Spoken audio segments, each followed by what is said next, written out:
Okay, I think it's recording, right? Yeah, sorry about that. My phone just alerted me that it's gonna die soon, so I have to hurry up. Okay, what were we saying? Again, this squiggly line is alerting the user who had a black and white mushaf to tell them that there's an elongation. This color code is telling you more information by saying, look, it cannot just be any elongation. You have to make it a minimum of 6. Okay. And I said this is very rare. More commonly, you're going to see this color. Okay. This color. Okay. What this color is telling you is that it's, like I said, it's going to be elongated 4 or 5. Okay. And this is just a mad where this alif comes before a fatha, but after it comes a hamza. Okay. But after it comes a hamza. Look over here. Alif before a fatha, after it comes a hamza. This is a special type of mad. So this mad means that you do it 4 or 6. And again, it's to differentiate between the mads. Why is this 6 necessary? Because it's telling you that when you're connecting with the shadda, okay, when this sound is connecting to this sound, it must be 6 to emphasize that, look, they're connecting. So this is why you hear the reciters go, غَيْرِ الْمَغْضُوبِ عَلَيْهِمْ وَلَا الضَّالِّينَ. Why did they elongate that so much? Because it's connecting here. Okay. Now this is an important understanding because alif lam mim has that shadda in there. Okay. So when you have a mad and a shadda that follows, it means it's connecting. You must make it 6 long. Okay. Now I'm going to rewrite the alif lam mim, but as I'm writing, I'm going to give you some tips. You should listen to a reciter that you enjoy, and as you listen to him, you try to, figure out in your head what kind of rules he's trying to apply, and that way you become more familiar. Okay. So alif lam mim, right? We have these squiggly lines. You're going to break down these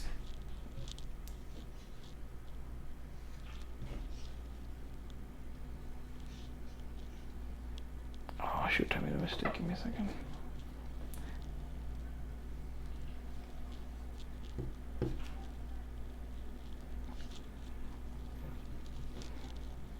Okay, I'm gonna restate this, okay? Because I think I made a slight error. This mad followed by a shadda, it can also be followed by a sukun.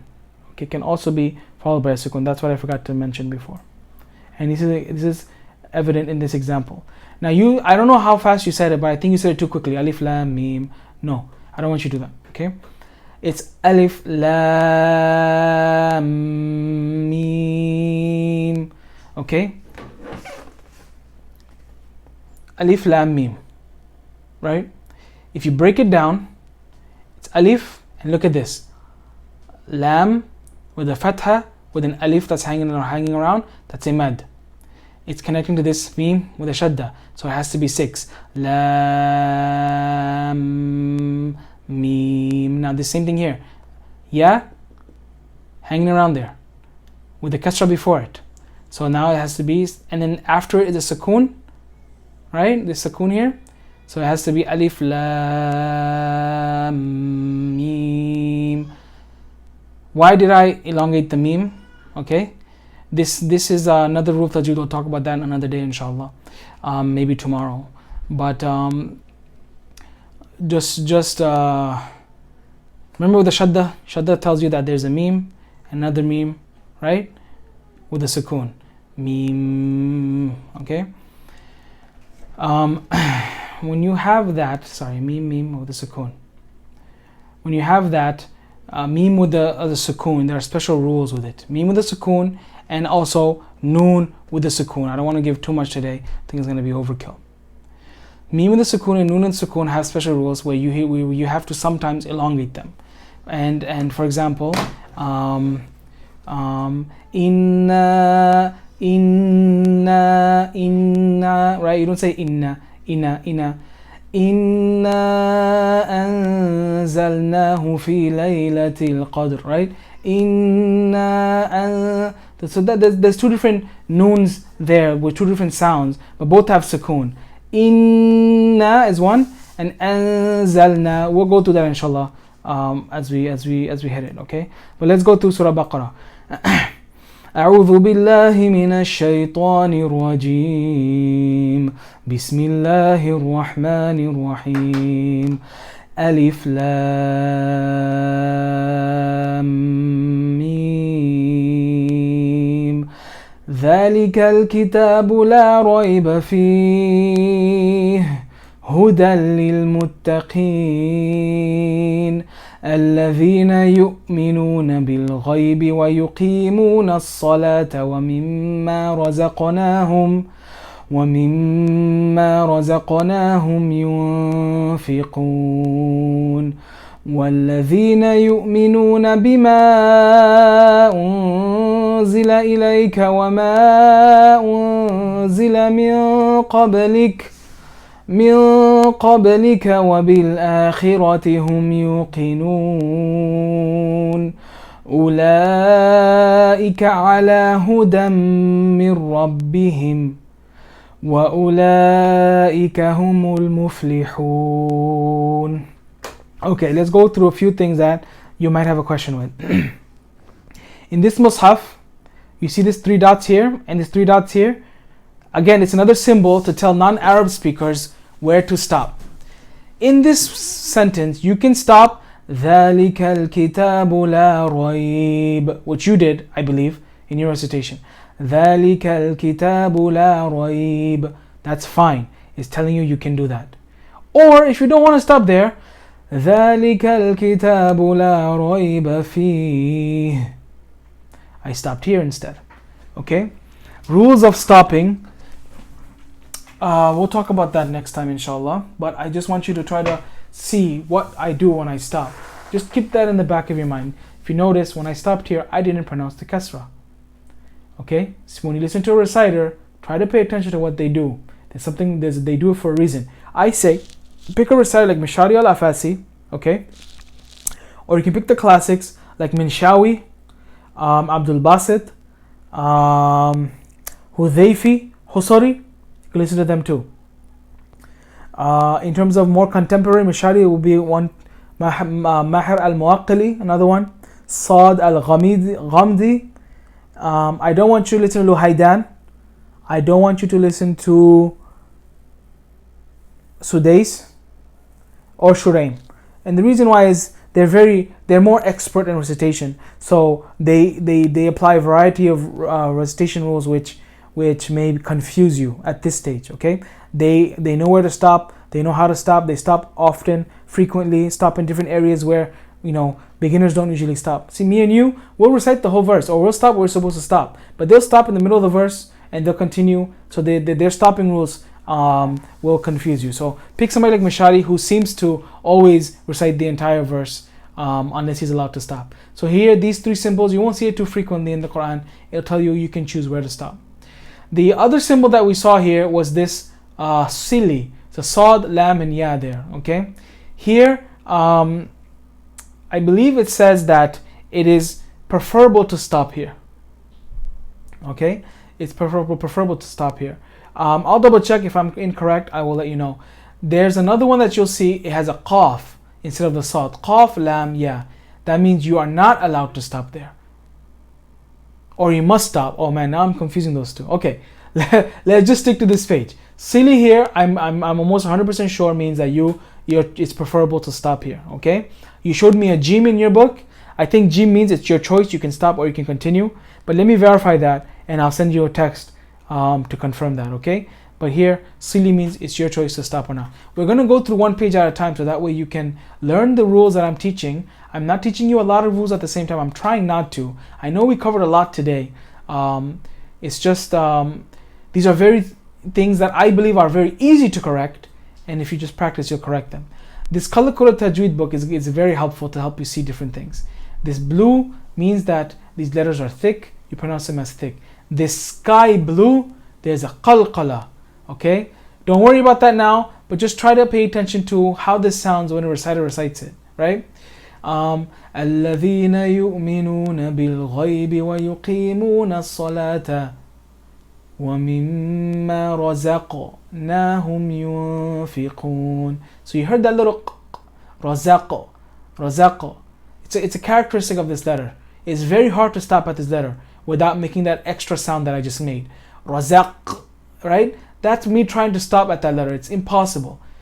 But if I just let it flow, if I just let it come out naturally, razaq, that little sound, it just naturally comes out. That's part of this letter. It's called qalqala. Here, yunfiqun. This is a type of ghunna. We'll talk about that as we come across, but I'm just telling you why it's green. Mim also has the ghunna, meaning the sound is going to come from the nose. Wa mim, that's all coming from the nose. Wa mim, if I try to close my nose, wa mim, that air gets stuck. So that's what the ghunna means. Here, same thing, but it's a little special ghunna. Yunfiqun, it's also coming from my nose, but it's something special about it. We'll talk about it later. Here, unzi min qabl, right? These are all special ghunnas. We'll talk about that later. That's not important today. It is important in the future, but not today. Today, I think we talked about a lot of things. I really hope that this was beneficial to you. If not, I apologize. Maybe I will, if it's too much, I'll redo it and we'll just stick to one rule at a time. What I want you to do is I don't want you to go past this page. Okay? I want you to listen to Mishari. I want you to read along as he recites, and I want you to try your best to make sure you don't make any tajweed mistakes. Okay, you recorded these 2 pages for me. You can listen to your own recording and you can kind of see where you made your mistakes. And I want you to kind of perfect these 2 pages. Once you perfect them, it's going to build the muscle memory on how to recite these things. So trust me. Okay, how I learned my tajweed, I'll tell you right now very briefly. I learned it when I was a little bit younger than you, probably around 20 years old. I was in college. I think my 2nd or 3rd year of college. I had a friend of mine who's a hafidh. I'm not a hafidh. A friend of mine who's a hafidh who taught tajweed. I had to pay him, I think, $80 or something. But he taught it to us in 8 days. Okay? 8 days. It is not possible to learn tajweed in 8 days. After I learned it from him, for the next 6 juz, I practice everything I learned, right? And I practice by one at a time. Meaning, I started with the thick letters first, right? Ra. Easy to pronounce ra. Easy to pronounce qa, ta, right? I started with thick letters, and then I started with the ghunnas. The ghunnas are also pretty easy if you get used to them. And then the last thing I did was mad, right? So I slowly applied a rule every time I recited. And when I listened to a recitation, I tried to figure out what rule he's trying to use, right? Is this letter thick? Is he trying to elongate that sound? Is he bouncing that sound, the qalqala, right? We said that there's a bouncing sound to it. Where is it? Oh, I lost it. Shoot. It's on the wrong page. That's why I lost it. Here, for example, qabl. You don't say qablika. Qablika sounds horrible to a person that knows tajweed. It's qablika. You let it flow easily. Qablika. Tajweed is beautiful. It is there. Allah has given us tajweed to number 1 to make it easy for us to recite the Quran, because without tajweed, these letters are all a tongue twister, right? Qablika is a tongue twister. Qablika is a tongue twister. But qablika, it comes out very easily. Very easily. Another reason is that it preserves the Quran. Now Allah preserves the Quran, right? But one of the ways that a person, a hafidh, for example, becomes that tool of preservation is by tajweed. Now the hafidh, you can recite to the hafidh, and if you say, for example, zalika, nope, that's wrong, bro. That's why you can't change the Quran. You can't change any letter of the Quran. You can't change any vowel of the Quran. The mad is telling you that, the vowel is being changed or not. If I say ذَلِكَ الْكِتَابُ, that's changing the meaning. You can't. It's impossible, right? This is from Allah. He safeguarded that. He's safeguarding the Quran, and He's preventing anybody from changing it. That's why you can't change the Quran. That's why if a hafidh recites this as zalika, whoever is sitting behind him saying, no, I'm going to correct you. It's dhalika, dhalika. Right? Beautiful. Tajweed is an amazing thing to learn. And again, I started, I think, a couple of years before you did. And even till today, I have teachers. I sit with teacher every 3 times a week. Actually, I do it through the internet, and he teaches me. He corrects me if I make a mistake, more or less, right? And don't think my reading speed is very fast. It's not fast. My reading speed is very average. The reason why I can recite this very easily is because I know how I memorize this. That's why. So whatever I memorize is very easy for me to recite. But as I'm reading, it's not that fast. It's really slow actually. You would not think that if you heard me reading from, like, let's say in the middle of the Quran, and I don't know the surah, it's very broken, and that's okay. There's nothing wrong with that. But where do you move from there, right? So what I've been doing for myself is that as I memorize my Quran, I make sure that I perfect it to the best of my abilities. And with time, the other verses that I don't have memorized are also easier to recite. So it takes time and something you must do on a consistent basis. Okay? Here, let's get in here. It's a long video. I apologize about that. But this is your homework. We are not moving past these 2 pages until I hear satisfactory recitation of these 2 pages. Okay? It's not about getting to the goal if you're not getting to the goal properly, right? If you're not working out properly, you're not going to build muscle properly, right? You're not going to build strength properly. If you're not laying the foundation of the house down correctly, you're not going to be able to build the house correctly. So the foundation is very important. So we're going to go slowly until we get these perfected to the best of your ability, to where I think that you're not making any major mistakes. As long as you're not making major mistakes, you're good. You're good to go. But if you're not making any minor mistakes, that's a more plus. Okay? Inshallah, I hope this helped you, brother. Let me go. I will talk to you soon. Assalamu alaikum wa rahmatullahi wa barakatuh.